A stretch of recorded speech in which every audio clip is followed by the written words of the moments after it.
I am really excited to be here with my friend Jean-Baptiste de Franssu, the president of the Institute for the Works of Religion in Vatican City.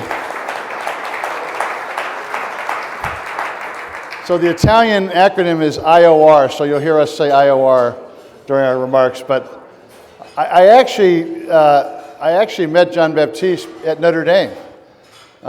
His son Louis Victor graduated from Notre Dame around 2013. We had heard about each other, and I made a point of, knowing that he was coming for commencement, I made a point of reaching out, and we had breakfast at the Morrison on campus. And another year or so after that, or a couple years actually, I guess, I was invited to be on the board of the Vatican Bank with Jean-Baptiste. But I could tell right away this was a man so committed to the church, really wanting to implement the reforms that Pope Francis had as part of his agenda when he was elected in March of 2013, so it's 10 years this month. And the Pope picked the right man to do that. There's been a lot of challenges, but I'll tell you, and I think Jean-Baptiste would agree, a lot has been done, and we've set the institution up for the future in a way that it hasn't been for a long time. But I might just kick it off then by asking Jean-Baptiste. He probably gets more exposure to the Holy Father than most Catholics, so maybe, and Americans don't get very much, so I think people would love to hear, kind of what's the Pope like to work with, what's his management style, how's he doing? Let's kick it off with that. Okay, all right. Good evening, everyone. Very nice to be here with you. I think probably the first thing I would say, you know that we elect the Pope in the Sixtine Chapel. And next to the Sixtine Chapel, there is a little chapel called the Chapel of Tears.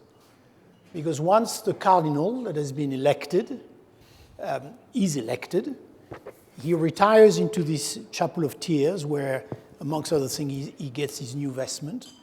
But the idea is also that he has a couple of minutes for himself to pray and confirm that he's going to accept what has just fallen upon his shoulder.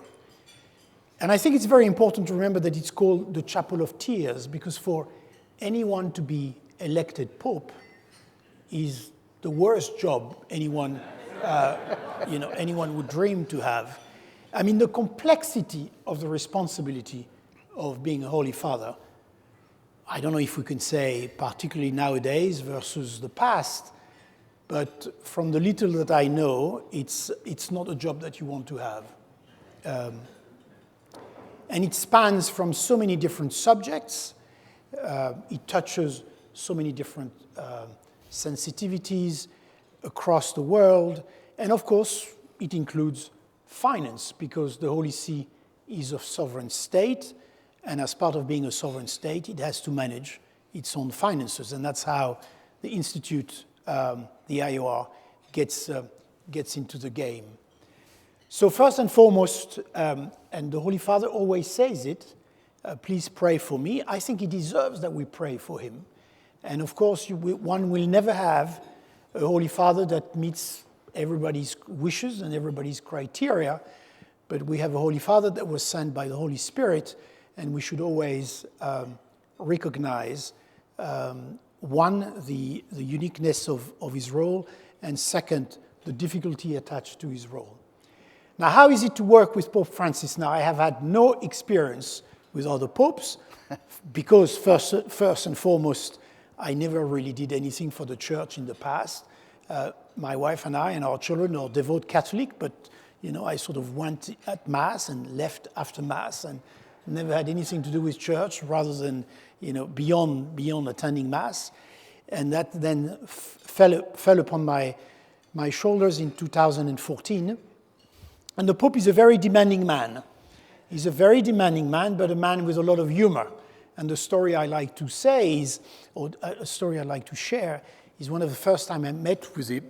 So you either meet the Holy Father in the Apostolic Palace, which is the more formal surroundings where he receives his guests, or sometimes when he wants to have more discreet meetings or or meetings that do not have the same importance, then you go and meet him at Domus Santa Marta, where he lives. So I met him, one of the first time I met him, on a private basis with the Domus Santa Marta, and he has this little room. In fact, he has two rooms. One room is his bedroom, and the other one has got a sofa and two chairs. And once the meeting was ended, he said, "I'll see you to the door." So I said, "Holiness, you don't need to worry. I'll find my way." No, I'll see you to the door. And then we are at the door of that bedroom, because it's a bedroom transformed into a sort of lounge. And then he says, "No, I'll take you to the elevator." I said, "No, Holiness, you don't need to take me." No, I'll take you to the elevator. And then he says, "Do you know why I want to take you to the elevator?" I say, "No, Holiness, I don't, because I want to make sure that you leave." So that's the other side of Pope Francis. A lot of humor, but very demanding, as Scott knows, for the interaction we've had directly or indirectly with him at the Institute. So tell us how you became president of the IOR. There's a lot of people he could have chosen for that assignment. Why you? Yeah, lots of people could have been chosen. So I came in first through. So Scott just reminded us, March 2013, Pope Francis is elected, and very quickly, just take a step back. Pope Benedict resigns, and once Pope Benedict resigns, a very unusual situation happens, which is the cardinals of the world, who hardly know each other. The cardinals of the world suddenly have 5 weeks to meet and talk about the challenges of the church and the role of the Holy Father. So beginning of February 2013, Pope Benedict resigns, and the election takes place mid-March 2013. And for 5 weeks, or 4 weeks, whatever the number of weeks, they meet every morning for 4 hours. And every cardinal speaks up, and this is when the story goes that this is when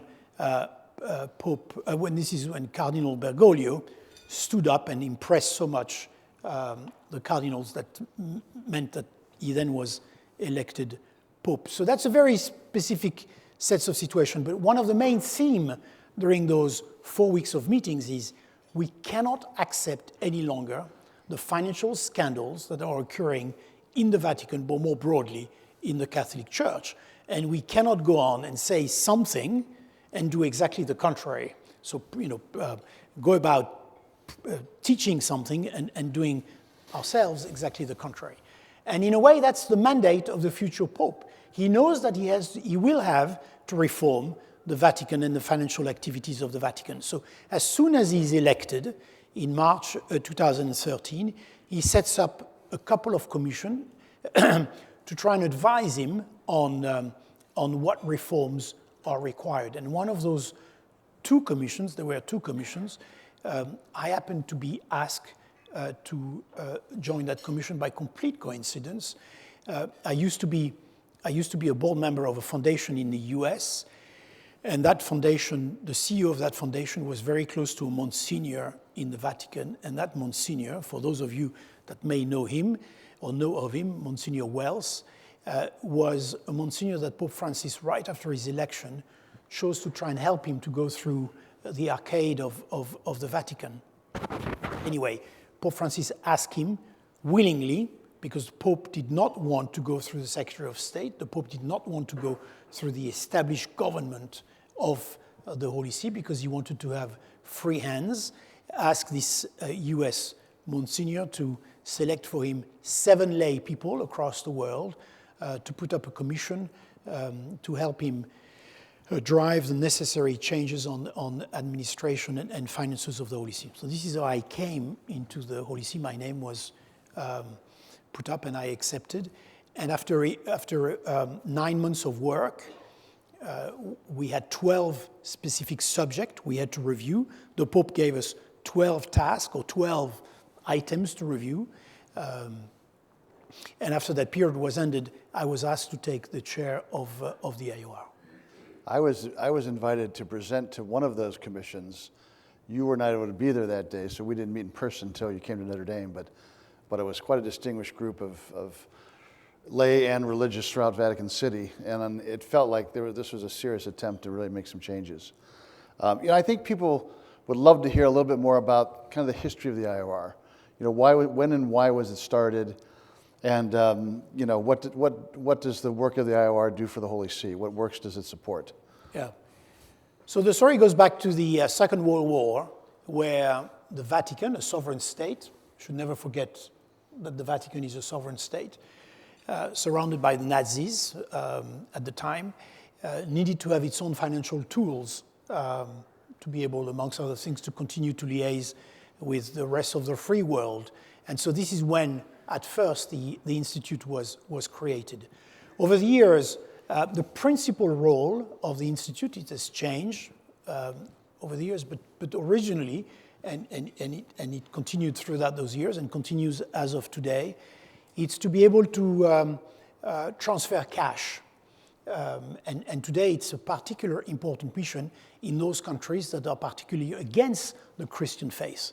So everywhere where Christians are not welcome, and you still have Christian activity, you may have congregations, you have churches and so on and so forth. It is important to be able to get cash to those people, and that's an activity that still takes place to these days. Now, of course, a number of years ago, there was a famous story that, and I beg your pardon for the nuns that are in the attendance tonight, but there was a famous story that nuns would come and put, under their bra a couple, an envelope full of notes, and then be able to walk away and fly wherever they had to fly to with the cash. Of course, that's not the world in which we live today. We have very strict rules that we have to respect, but we are able to bring cash to places where no other commercial banks can, and more particularly at a cost that no other commercial bank can. So look at Iraq, look at Cuba, look at places like this. We play a very important role in terms of transmitting cash to these places. You might talk about what you found when you first got to the bank. There were historical scandals and abuses that you had to clean up. Maybe just a little history and kind of some of those challenges early on that we've been tackling. So I think one of the big issues, and this is in no way a judgment. This is just looking at things the way they were. One of the big issues we had is one of total incompetency. Before one can talk about bribery, before one can talk about mismanagement, it's incompetency that was driving most of the financial activities in the Vatican. Now, don't ask me the question whether incompetency still remains today, because I might not answer the question. But certainly when we arrived, and what does it mean practically? It means no process, no controls, no audit, no governance. Any rules that we had, because they were rules, the game was how can you circumvent the rules and make sure you. So in order to be a client, for anyone to have an account at the IOR, can only be people that falls under canon law. So the rules are very strict. You can be a priest, you can be a seminarian, you can be an institution related to the church. I mean, there's very clear rules, but when we arrived, probably more than a quarter of the accounts that were open in the Institute had nothing to do with the rules in place, but the rules were in place. Why? Because everyone had always a good reason to say, well, I'm a cousin of the brother of a bishop or a cardinal, and therefore, and why? Because there was no tax agreement between the Holy See and Italy. So when you were in Italy, particularly when you were in Rome, wanted to try and escape the Italian tax authority, no need to go to Panama, which is, by the way, a long way out. Just go to the Vatican.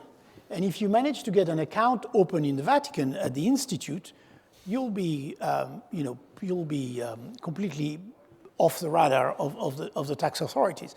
So that was one of the major problems, which, by the way, with the board, we managed to solve in 2015 when we got the first formal tax agreement signed with the Italian Republic, which means that every year now we declare all the accounts that we have in our books, and there's no way anyone is going to continue to use the Vatican as if it was Panama.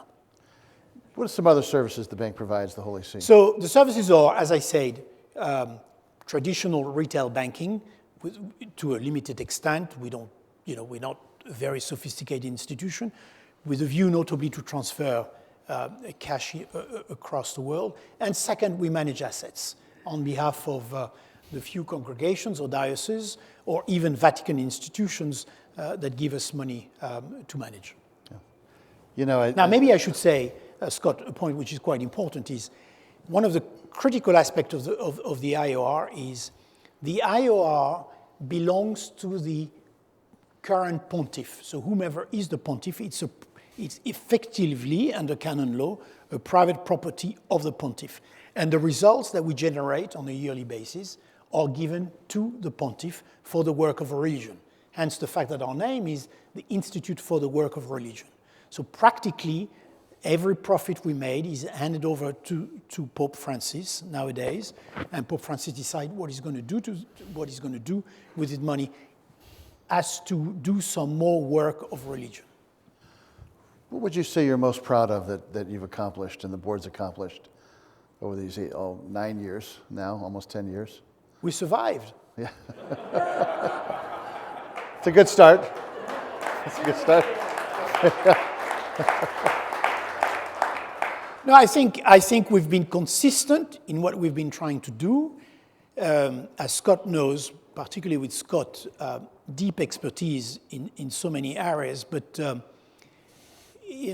IR is a very little tiny shop. It's a very using equivalent in Europe, I'd say it's a very small saving banks. It's nothing else than a tiny saving banks. But the problem is resistance to change. And the one thing I've learned with IOR is patience. It was not about the expertise or the knowledge or the talent, but very much about patience. And we've been more patient than the people that refuse to change, and so we've made it. I would talk a little bit more about the asset management. Yes. Centralization.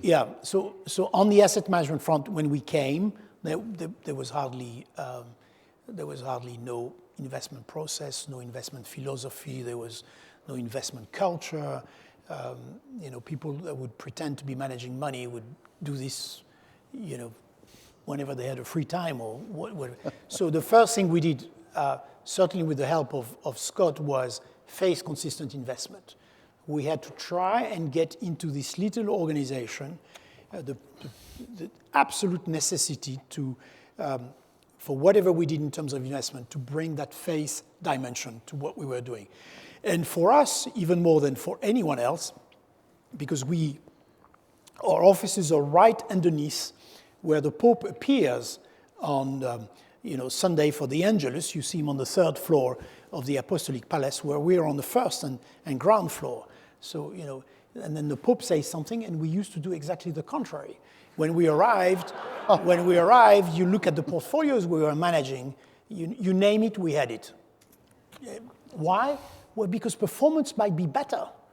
You see, we were investing in those stocks because performance might, but the Pope says it doesn't matter. The performance might be better. That is what people were being driven by.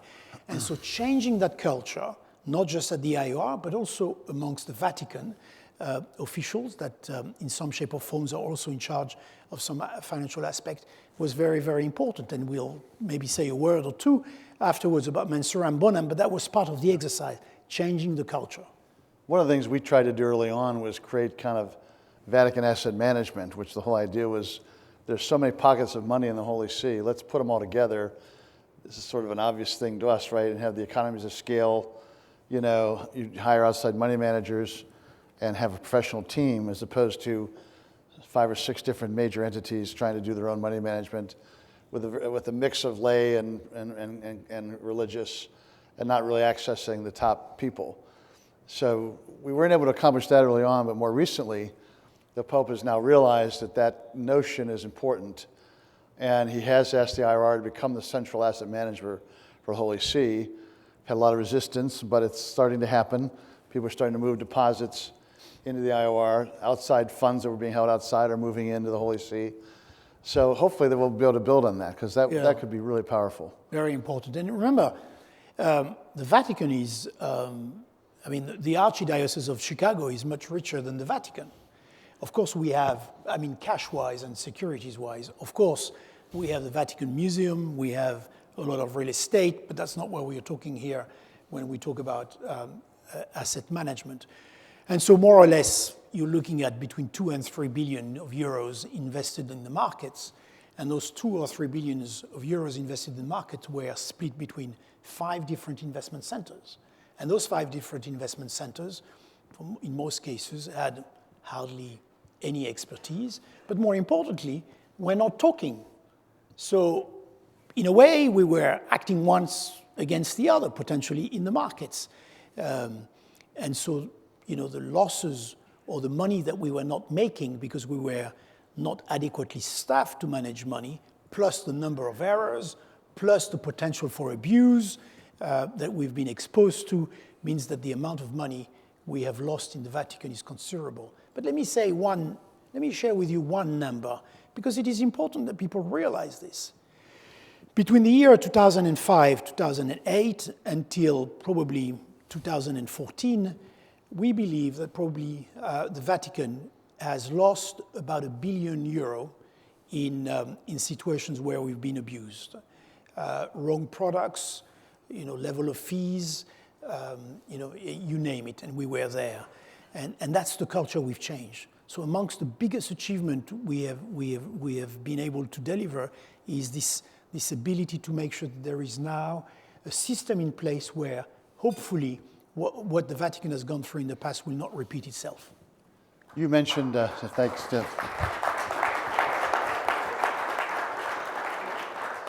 you mentioned one of the key accomplishments is bringing a more faith-consistent investing approach to the IOR, but then subsequent to that, you were asked to help put together a committee which ultimately issued a Mensuram Bonam a few months ago.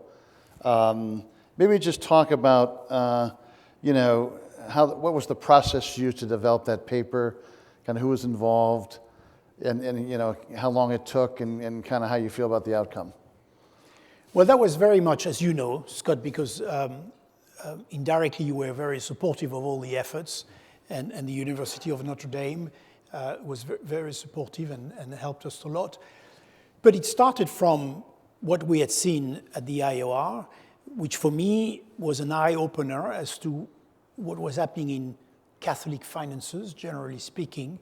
And we were seeing a number of initiatives here and there, but we were seeing no coordination, no sharing of information, no sharing of best practice. And I do it like this, and you do it like that. But that was frankly, that was not going to get us anywhere. So the idea was, we need to try and pull ourselves together and all walk in the same direction. And the key person to do this for us was Cardinal Turkson, who was then the prefect for the Dicastery for Integral Human Development. And with Cardinal Turkson, we set up a working group, including Mark Kremik, one of your team member at Notre Dame. But we had people from all across the world. There's about 10 of us in this work. And years in, years out, it took us much longer than what we would have hoped, but that's a detail. Patience is always the key in the Vatican. We managed to get that publication out again and again with the same view. We have to work together. There's no way out. Each one of you here, with his own responsibility in terms of investing his money with a Catholic dimension, has got his own experience. I want to know about your experience, and I'd like to share with you my experience, because it's only when we do this that we get better. And by the way, in the Christian world, our Protestant brothers are much better than we are, and they do things in a much better way than we do in terms of sharing best practice. At least I talk for what I know in Europe. And that's setting us a very good benchmark. And so that's what we're trying to do. That's what we tried to do with Mensuram Bonam, and that's what we'd like to try and continue to do, because we can have an impact. capital markets can have an impact on society as a whole. We got to use capital markets in a more efficient way for the good news of the scripture. So many, yeah, thank you. Many bishops' conferences around the world have faith-consistent guidelines. In Europe, certainly here in the U.S., how should Catholic organizations think about Mensuram Bonam relative to those more local statements on social responsibility? No, I think, work within your local framework. That's, I think, the starting point. Now, of course, here in the U.S., you're probably blessed by a set of recommendations by the U.S. Bishop Conference, which is more detailed, more structured, more developed than maybe in some other countries around the world. So certainly start with what you have locally. But again, it is important that we share, and the idea of Mensuram Bonam is to create that level of sharing and to try when you've been doing faith-consistent investment, continue to do it. And we are in Mensuram Bonam suggesting a number of ways to do this. But when you haven't really started, or when you're not completely investing according to faith-consistent investment principles, then we're trying to encourage you to continue to do this. Because what strikes me the most since I've been in charge of the IOR is again and again, how is it that Catholic institutions are still managing money without respecting their faith? How is that? Again, when you realize all the things we can do through the capital markets, look at what so many other lobby or pressure groups have been doing using the capital markets. How much we could be doing ourselves, not for ourselves, but for society as a whole. And why is it that we can't use, we can't be more constant in terms of the way we invest and our faith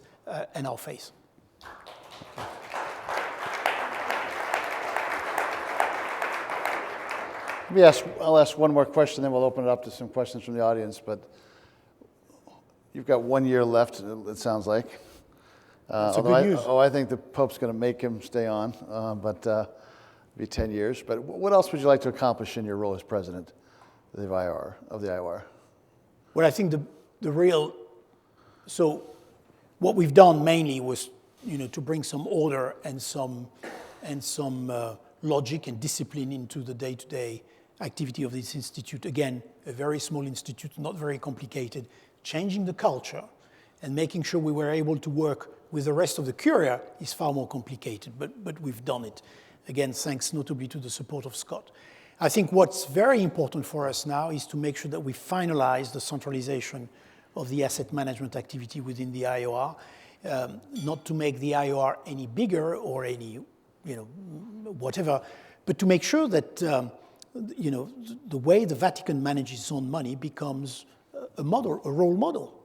And we should all be ashamed when we hear about all those scandals, and there are still scandals happening in the Vatican on the financial aspect, although it has nothing to do with the IOR. So that's really the last big chunk. But we are very conscious of the fact that what we've put in place, again, notably with the help of Scott, can always be challenged. You only need the wrong leadership. You only, and things can.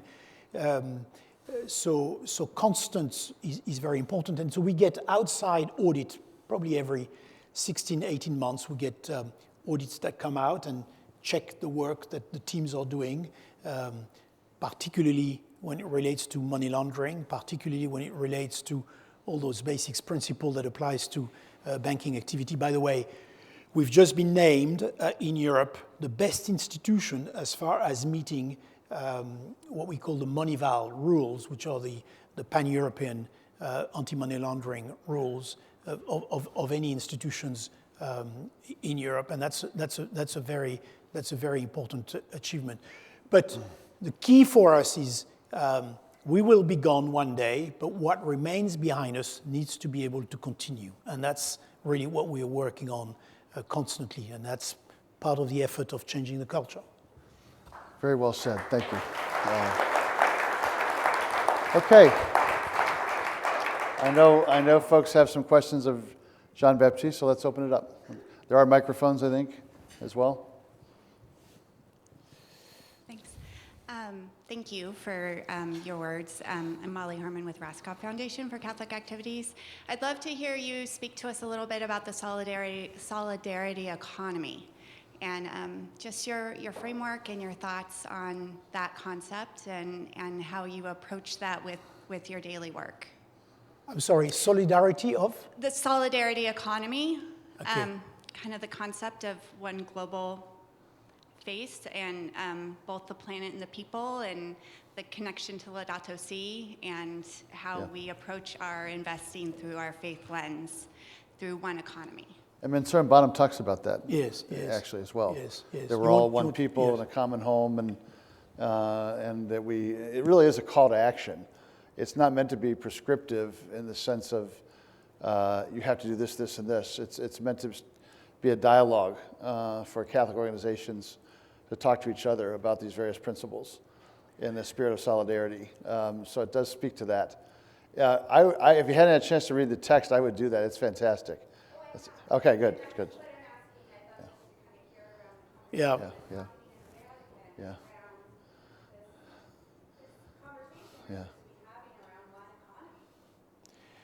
Look, one of the challenges we have is because we manage about 5 and a bit billion euros. So we're a very small institution. And one of the challenges we have is we'd like to invest through funds. That's logically the most optimum way to do this. The problem is there are very, very few funds, I'm talking Europe now, very, very few funds that meets the faith consistent investment criteria that we would like to have. And too often it forces us to invest directly in stocks, which is not ideal for a small institution. So that's one thing we have to address. Very little number of funds, very small size, not very practical. But we have those filters, and we just constantly work within the discipline that we have set. But we could be more efficient if the offering available on the market was different than what it is today. And so you see, there's two big elements that we need. Because we're Catholic, we need to invest according to our faith. I mean, if we don't agree on that statement, then we have a problem. But because we're Catholic, we need to invest according to our faith. But then the problem is moving from theory to practice. So what are you going to do when you have very limited funds?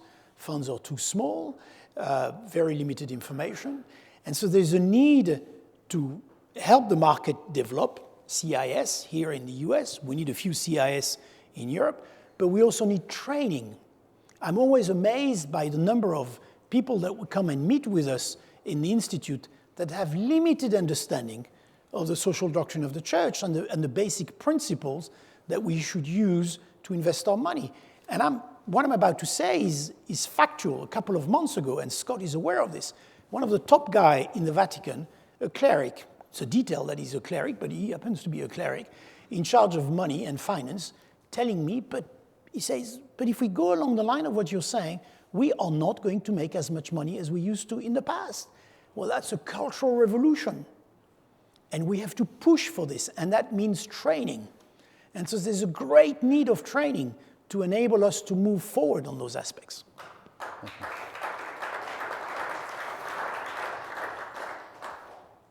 We can't see very well with this light here, so if there's anybody else, just stand up, please. Yes, sir. Jean-Baptiste, thank you for all that you've done to reform the bank in your very short time there. I'm curious, as you think about the future and in your legacy, how is the work you're doing today going to keep those reforms in place at the Vatican Bank and continue for decades, if not centuries, into the future? Well, I think we've put in place all the processes that should be put in place into any financial organization, and logically that should continue now. Statutes, you've developed statutes. Governance. But whenever you talk about money, you should never say never. That's one of the challenges, but we'll be gone by then. No, it's a problem. But I think, you see, let me go back to Pope Francis. I mean, particularly here in the US, the amount of tension, criticism, I'm not sure what's the best word, on the pontificate is what it is. But the one thing that Pope Francis has done, and we've seen it from the inside, is reform the financial activity of the Vatican. And the current ongoing legal case that is occurring, that you may have heard about or read about, is the making of Pope Francis. Pope Francis had every opportunity not to address the problem in the way he has addressed it, which is bring it to the public sphere, make it public, because in the past it would have never been dealt the way in which it has been dealt, and Pope Francis did it. So I think all those efforts, all this time, all this energy, because it takes a huge amount of time from our Pope. In a way, it's a shame that we have a Pope that has to spend so much time on financial or administrative matters, but all this energy that a man of 86 years old has to put into those matters, I think will not be what's the word, reversed easily. Yeah. So I think it's here to stay. We have strengthened the governance quite a bit with statutes approved by the Cardinals Commission, by the Holy Father, the directorate and how that functions. So it could be changed, but it would take a fair amount of work to change all of that quickly. But it is important, and hence I thank CIS and Scott in particular to have given me the opportunity to exchange with you tonight. It is important that we Catholics of the world know about these challenges and changes, because at the end of the day, the Vatican is part of the Church, and we legitimately have a say as much as anyone who works in the Vatican or who has particularly responsibility in the Vatican. And it is important that we continue to put up the pressure on the Church generally, in the Vatican or wherever, that those matters are being addressed in an appropriate way, so that we don't need to be ashamed of our faith and what we are doing with our faith. Maybe one or two more. As usual, this isn't a question so much as a statement. I think you're way too humble, both of you. What you've talked about tonight and the inspiration you provide, and the courage is the word I wanted to use, to do what you're doing, to change a tradition of perhaps inappropriate behavior in an environment that may not be so cordial to that change, is inspirational to all of us. So thank you for what you've done, and please keep it up. Thank you, Matt. Thank you. Thank you very much. Thank you. One more? Let me just wrap up then by just, here we go. Sorry, Monsignor. As Americans, most of us knew about Peter's pence. Yes. Could you explain that and how that fits into the whole work of the Holy Father? The amount that comes in from the world and what is done with that? Well, it's a delicate matter. Although lately it has been clarified. So I suppose everyone knows what Peter's pence is. So this is the amount of money that every diocese brings up ultimately to Rome, and there are principles stated out in canon law as to what should be brought up to Rome. Now, the key question was, what was done with Peter's pence? And the logic was Peter's pence was there to help the work of religion of the Holy Father. So to help the Holy Father, charities or work of charities across the world. Now, unfortunately, it seems that over the years, Peter's pence was more used to finance the functioning of the Secretary of State, which in a way is a work of religion, because the Secretary of State is also the diplomatic organization of the Holy See, the sovereign state of the Holy See, which one should never forget is one of the best diplomatic service in the world of any country. I mean, the source of information that comes through the nuncios across the world is very, very unique. And this is constantly, I mean, there's daily proof of this. So the Vatican diplomatic service is a great is a great instrument for the work of religion to help the Pope in resolving challenges across the world. But unfortunately, some of the Peter Spence also went into some famously inappropriate investments, and we've heard about those of late. I think, again, the courage of Pope Francis to put all this on the public space mean that there are things that used to be done that I don't think will be done in the future, because more and more people understand what the matter is. Now, part of the issue historically was people weren't quite sure what was happening with what, and there were questions that you may ask, but you would never get an answer. Now, with Pope Francis, we managed to get a bit more answers, and so I hope this will help in the future to make sure that. Now, one of the very important things nowadays, and we say to wherever we go, whenever someone wants to donate money to the Vatican, that may apply to the Catholic Church, but it's not for me to say this, but when one wants to donate money to the Vatican, it is indispensable for that person to expressively ask or point where the money should go, and demand a regular reporting as to what was done with the money. That's the best way to educate the system. Whenever people come to us and offer donation, that's what we say. Please make a very specific case and then ensure on an ongoing basis that you get feedback as to what was done with the money. Again, when there's a lack of discipline, it takes two to tango. So, it's on both sides part of the responsibility. The more people are specific, the more we will be able to change the culture. Why don't I just wrap up by I know on behalf of all of us, Jean-Baptiste, just thanking you for your service to the church, for your leadership of the IOR. Thank you for your friendship to CIS. I think most people know that Jean-Baptiste had done a webinar for us just a few weeks ago. Anything we've asked him to do, he's done. Thank you for that. And for making a 24-hour trip to be with us tonight. So thank you.